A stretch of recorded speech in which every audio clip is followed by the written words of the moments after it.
The search had gone on for days. Flyers were posted, volunteers scoured the streets, and her book club friends left frantic messages that went unanswered. Melanie Anderson was missing. Then, in the early hours of November 18th, 2018, police dogs picked up a scent in her backyard. Officers moved quickly, digging through the frozen Iowa ground, until they hit something, a blanket, a body, a secret that wasn't meant to be found. At first, no one understood why someone would do this. Melanie was loved, respected, a retired teacher, a devoted grandmother. But as investigators dug deeper, they uncovered a bitter custody battle, a man consumed by rage, and a crime so brutal that it would leave the small town of Pella, Iowa, forever scarred. The person responsible?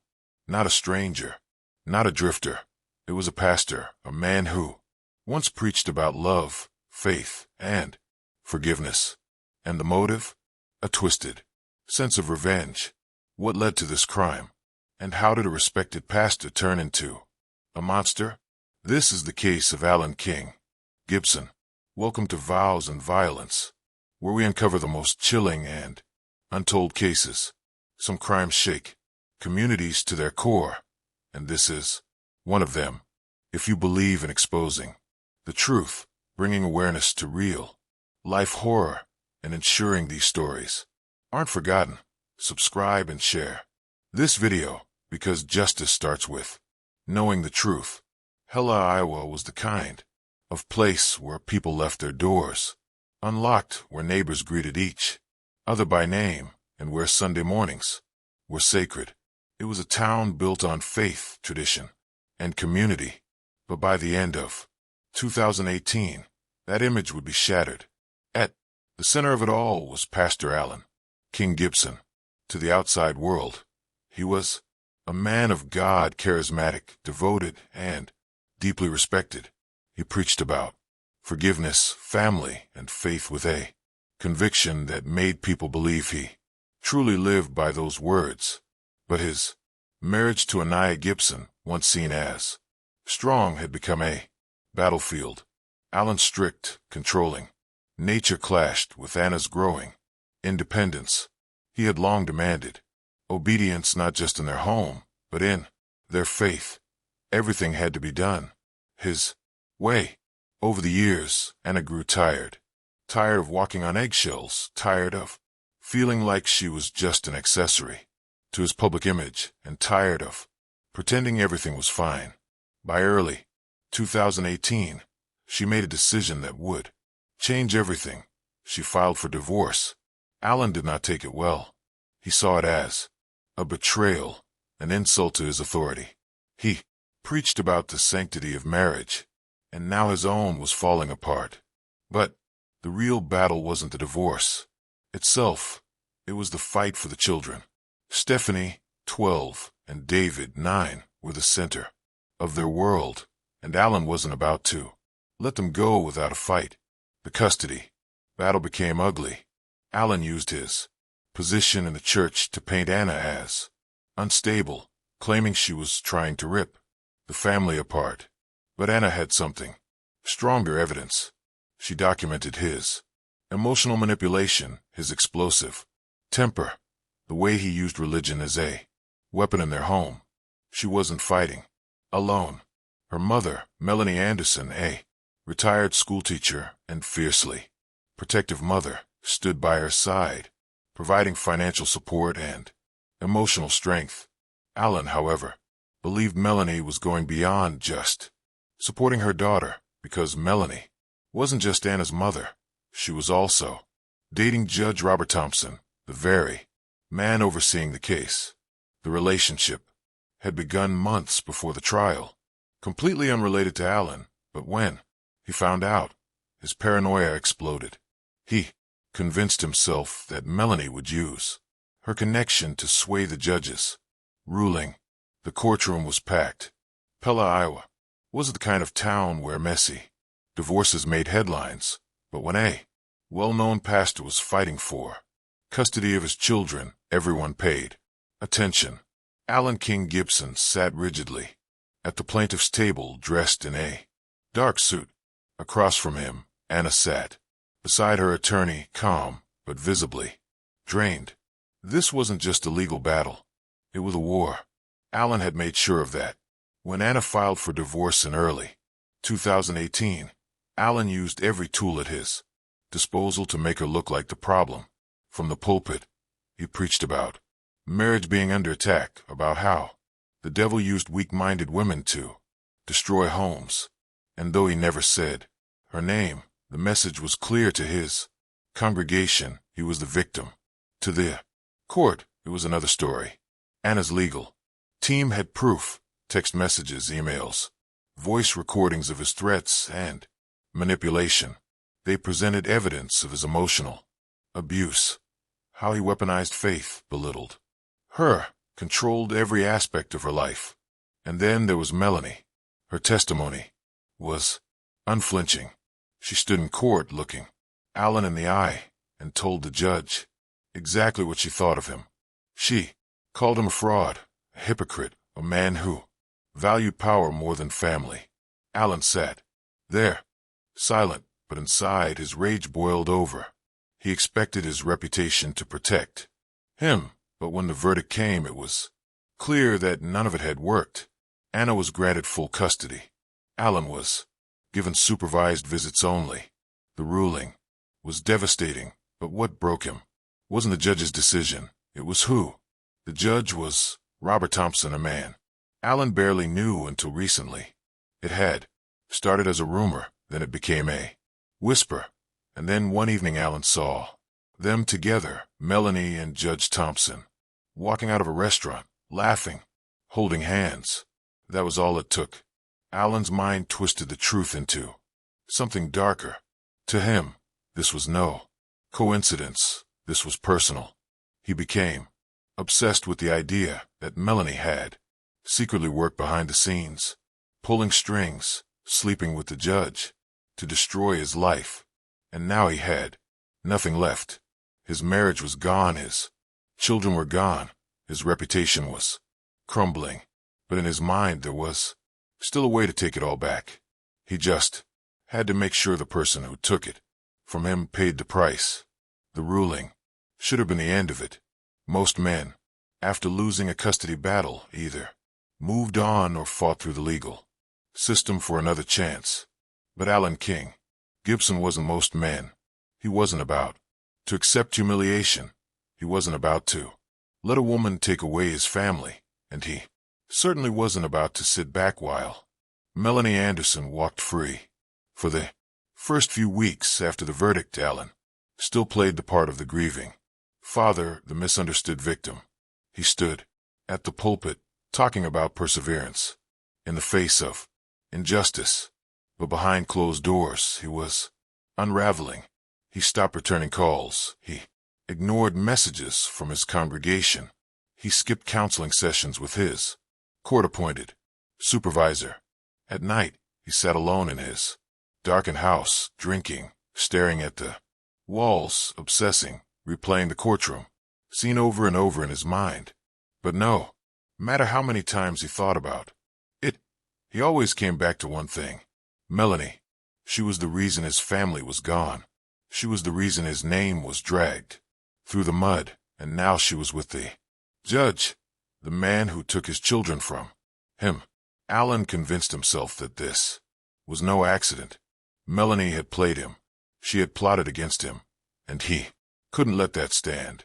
His obsession turned into action. He started following her. At first, it was small things. He would park a few houses down from her home, watching from his car. Then he started memorizing her routine. She went grocery shopping every Wednesday at 10 a.m. She had book club every Friday night at 7 p.m. She visited the judge's house on Sundays after church. The more he watched, the more his hatred grew. Melanie was living her life, smiling, laughing, while he had lost everything. Then one night, sitting in his car, a thought entered his mind, one so dark and undeniable it sent a chill down his own spine. There was only one way to fix this. November 16th, 2018. Melanie Anderson was alone in her house, preparing for her weekly book club. She had no idea that outside, in the cold darkness of Pella, Iowa, King Gibson was waiting. He had watched her all day, circling the block, making sure there were no unexpected visitors. At 6:52 p.m., her porch light flickered on, a sign that she was home, alone. At 7:03 p.m., Alan stepped out of his car and walked to her front door. He rang the doorbell. Melanie hesitated. Before answering, she hadn't seen him in weeks. The last time they spoke had been in court when she testified against him. She cracked the door open just enough to see his face. Alan looked different. His eyes were bloodshot, his hair unkempt.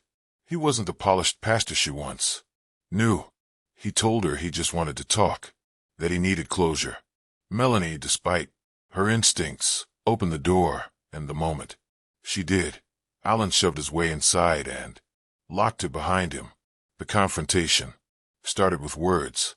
Alan accused her of destroying his family, of manipulating the judge, of turning his children against him. Melanie didn't back down. She told him his own actions were to blame. That was all it took. Alan snapped. The attack was brutal, prolonged, and filled with rage. Melanie fought back as he forcefully undressed her. She clawed at his face, leaving deep scratches. She kicked, screamed, but no one could hear her. By the time it was over, her body lay lifeless on the living room floor.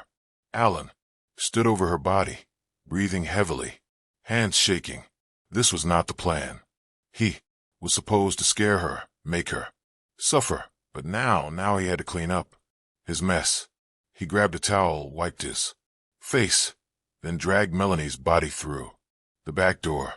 The backyard was cold, damp and quiet. Using nothing but his bare hands and a garden shovel, he dug a shallow grave near the fence. It took him over an hour.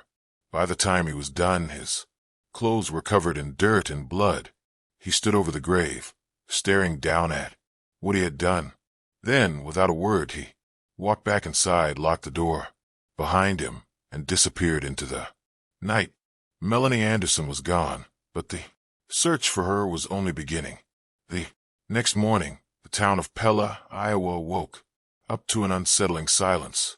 Melanie Anderson was supposed to be hosting her weekly book club at 7:30 p.m. the night before, but when her friends arrived, they found her house dark, her car parked in the driveway, and no sign of her anywhere. At first, they assumed she had simply gone out or forgotten to send a cancellation notice. But Melanie never missed book club. She was the type of person who sent reminders days in advance, someone whose absence, even for a single night, was unusual. By Saturday afternoon, calls to her phone went straight to voicemail. Her daughter, Anna, was the first to sound the alarm, calling everyone she could think of. By evening, she filed an official missing person report. Within hours, the case gained full attention. Melanie wasn't just an ordinary woman. She was the mother of a pastor's ex-wife, a known figure in the community, and the partner of Judge Robert Thompson. People noticed when someone like her vanished. The police began a standard missing persons protocol, but something felt off from the start. Her purse was inside the house untouched. Her front door was locked. Her phone was last active the night before, with no outgoing messages or calls after 7 p.m. Then there was the security camera footage. A neighbor had a motion-activated camera pointed toward the street near Melanie's house. At 7:03 p.m., it recorded a car pulling up. The headlights were off. The silhouette of a man stepped out and approached the front door. The footage was grainy, but the make and model of the vehicle were clear. A dark-colored 2012 Ford Taurus, the same car registered to King Gibson. With no sign of Melanie, the search expanded quickly. Volunteers, police officers, and Search dogs combed the surrounding areas. They checked hospitals, highways, and nearby wooded areas. By Sunday morning, a group of officers returned to her home for a more thorough sweep. It was during this second search that one of the K-9 units stopped at the backyard. The dog wouldn't move from a specific patch of ground near the wooden fence. Hey! Second dog was brought in, same reaction. The officers looked at each other, knowing exactly what this meant. They grabbed their shovels and started digging. The soil was loose. It didn't take long before they hit fabric, something wrapped in a blanket. The moment they peeled it back, the search for Melanie Anderson ended. She had been buried in her own backyard, hidden under the dirt like a discarded secret. The police didn't waste another second. King Gibson was officially the prime suspect. The moment investigators uncovered Melanie Anderson's body, the case turned from missing persons report to a full-scale homicide investigation.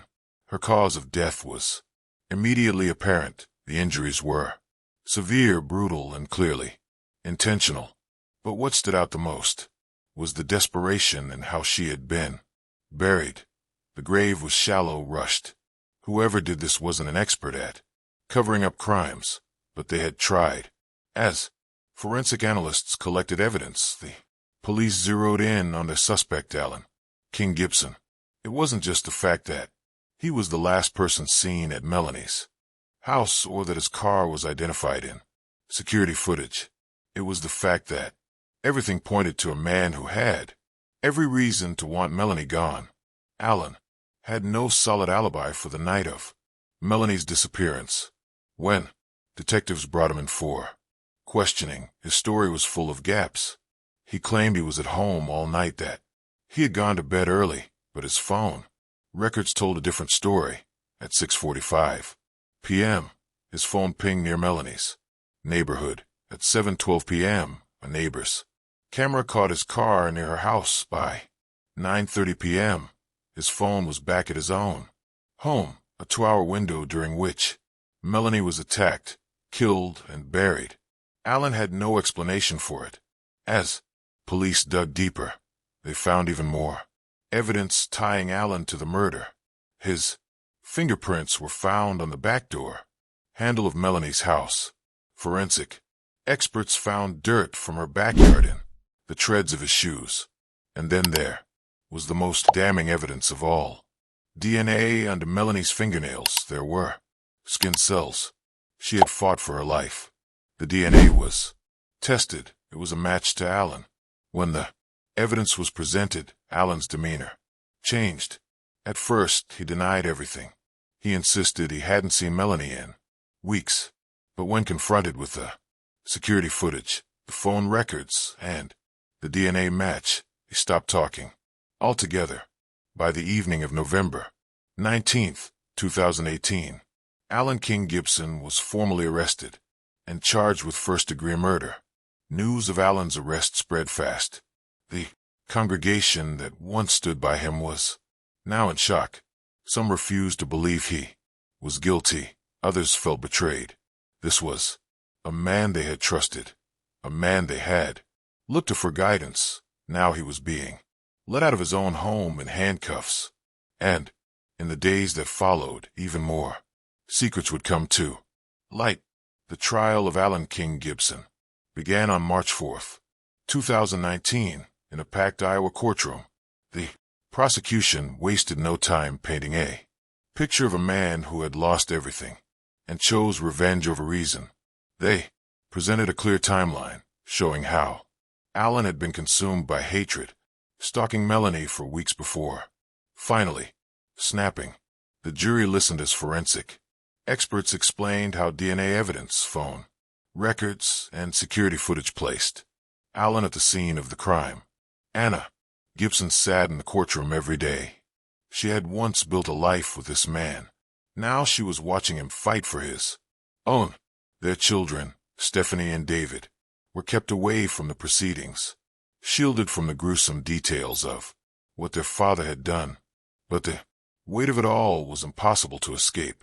Allen's defense team argued that there was no direct eyewitness to the murder. They tried to cast doubt on the forensic findings, suggesting that Allen's DNA under Melanie's fingernails could have come from an old encounter, maybe a handshake or a past argument. But the evidence was overwhelming. It was undeniable. This wasn't a crime of passion, it was planned.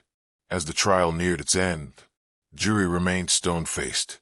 The people of Pella, Iowa, had come looking for answers, but what they found was something much darker. This was not a man of God who had made a mistake. This was a man who had believed himself above consequence until it was too late.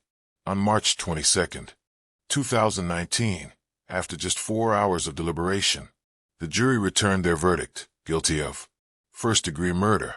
Allen sat motionless as the words echoed through the courtroom.